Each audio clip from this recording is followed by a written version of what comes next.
So I thought the thing that the garage is lacking is a stereo. Now I've got an old car stereo, although it is just a cheap one from eBay, but it does support Bluetooth, but it also has an AUX port, which is what we're after, as we're just really going to be using it for the radio and connecting our phone to it. Now the second thing I've got is some speakers. Now they're just small versions of 6x9s, I think they're 3x6s, but these will be plenty enough for what we need, because it's only a small space, it's like a single garage, so we don't need like a big sound system, and we're only going to be listening to audiobooks and podcasts and stuff like that anyway, so these should be plenty suitable. It is going to be a predominantly woodworking project, even though people know that I dislike woodwork with somewhat of a passion these days. It is sometimes necessary for some projects, and this particular build, I don't think we can get away with making it all out of sheet metal. So I'm going to use 18mm ply for the main body, but I've also got some other things like some mesh and stuff like that,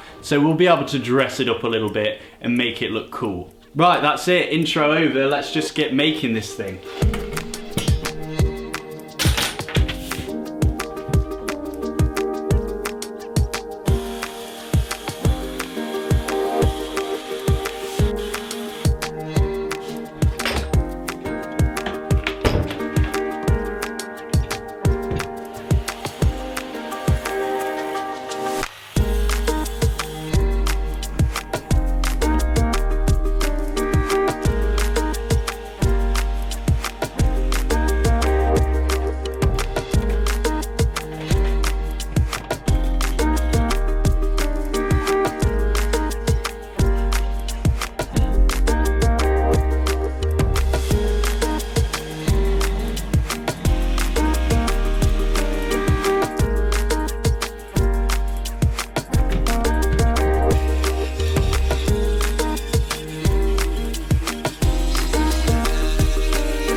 So our first few coats on the wooden surround are dry. Now the head unit does already have a USB slot in there, like most of them do these days.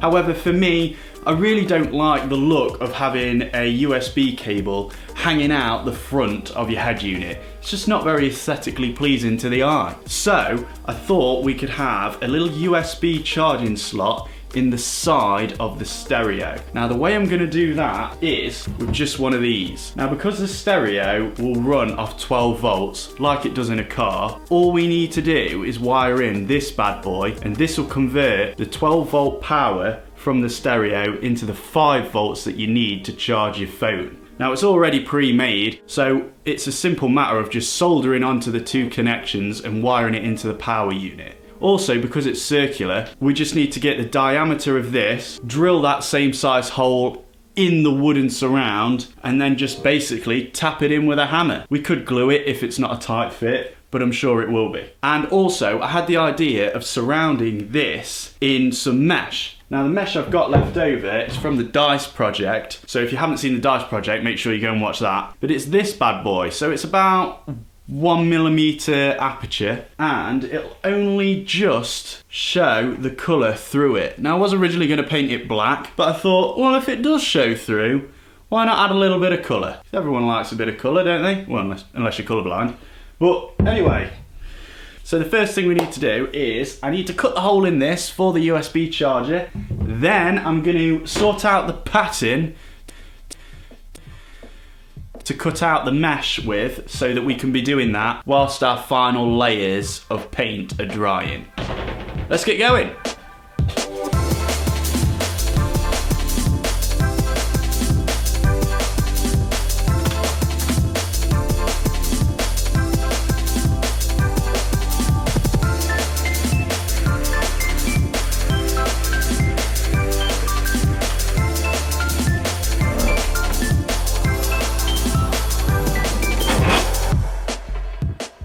got to tell you, I don't really think I'm liking the green very much. So I might paint it black instead, because at the moment the speakers and the box are different colours. You can see like a defined edge between them, and I think it'll look a bit better if it's black, because then it'll blend in and you won't see the outlines of the speakers. Another thing is, these edges, I'm going to cover them with like a strip of stainless steel. We'll probably just press them on. But one final alteration that I need to make is the speakers. Now the speakers have tweeters in them and they protrude a bit higher, they're a bit proud to the speaker. So that means when you put the grill on, it hits the tweeters, so it doesn't sit flush. So that means we need these speakers to sit a little deeper into the wood. So I'm gonna have to do a little bit more carving out so that we can get them sat in so that the tweeters are nice and flush with the wooden box, so that the mesh covers it and there's no rounding, or it doesn't put a radius on there because it's right up against the speakers. Lots of things to do. Best crack on.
Everything's coming together now, and I've drilled some holes in the side of the grill so that we've got a way of mounting this to the wooden box that we made earlier. I've also made one of these. It is the back panel for the stereo. Now the reason it's got a little tab on there is because, remember I said that I wanted a way of attaching a mobile phone to the stereo so everything's nice and contained?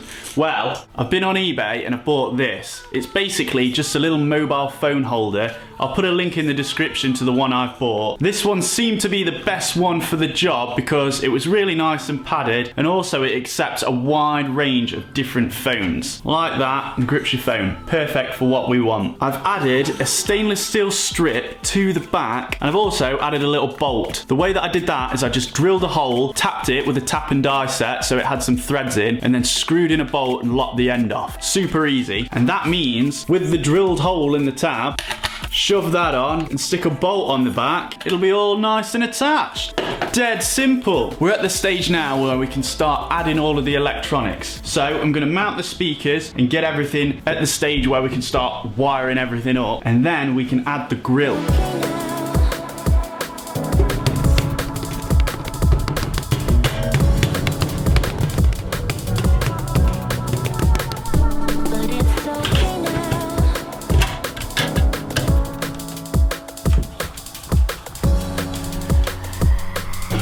We're now at the stage where we need to talk electronics. Now, this isn't my forte yet. I'm still kind of learning and studying and reading a lot of books about it. So if I've gone wrong or there's a better way of doing something, please let me know in the comment section below, because I want to learn and I want to know more. First thing I need to talk about is how we're going to power this bad boy. Obviously, this is an old car stereo and it runs on 12 volts. And we can't run it straight from a UK power source because that's 240 volts. Now, this head unit runs 60 watts per speaker. So we've got 2 speakers, so that's 120 watts. Now, the way to figure things out is we need to take the watts, which is 120, and divide it by the volts, which is 12. So 120 divided by 12 is 10. So I've been online and I found this power brick. This power brick will convert the UK 240 volts into 12 volts at 10 amps, which is exactly what we need. For the USB charger that we're going to have, all we need to do is solder a connection onto each one of these pins, and then we can run it through a fuse block, and then it can just be connected to the same power source as the head unit. From the previous application, this has got a powered antenna. So we need to connect a new wire to this circuit board, and then the wire can act like an antenna, or we can use that to connect an antenna, which I think that's probably what we'll do. We'll probably make one from scratch.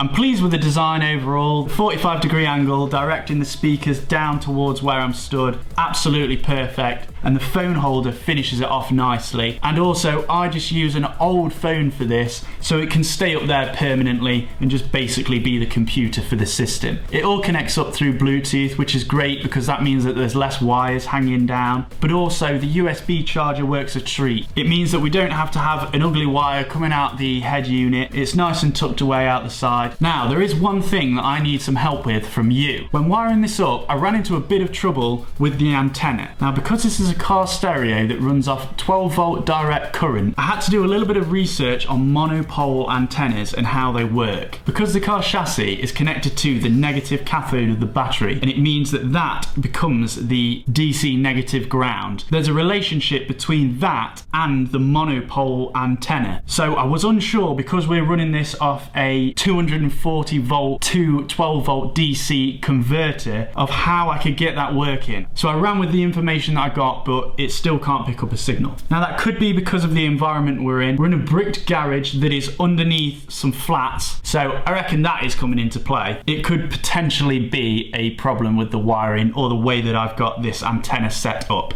So if you are clued up about monopole antennas, please leave me a comment in the comment section on what you think I can do to remedy the issue. It's just basically not receiving any FM channels. Other than that though, I do mainly use this from the phone anyway, and that's listening to things like podcasts and audiobooks. Please let me know what you think about the stereo as a whole in the comment section below. Remember to like the video if you've enjoyed it, and please, please, please share it with your friends because it really helps me out. If you want to see any changes that I make to this in the future, then please go and follow me on social media. My Instagram handle is @AndreTKemp, all one word. And I'm also now on Facebook. The same handle, Andre T. Kemp. If you put that in the search bar on Facebook, you'll find the page, and it's got links to this video and also some behind the scenes too. But before you do anything, make sure that you subscribe to this channel, because loads of you who watch these videos aren't subscribed. So subscribe, subscribe, subscribe, as that is a big contributor to helping me make more content. I'll catch you on the next video, and thank you for watching.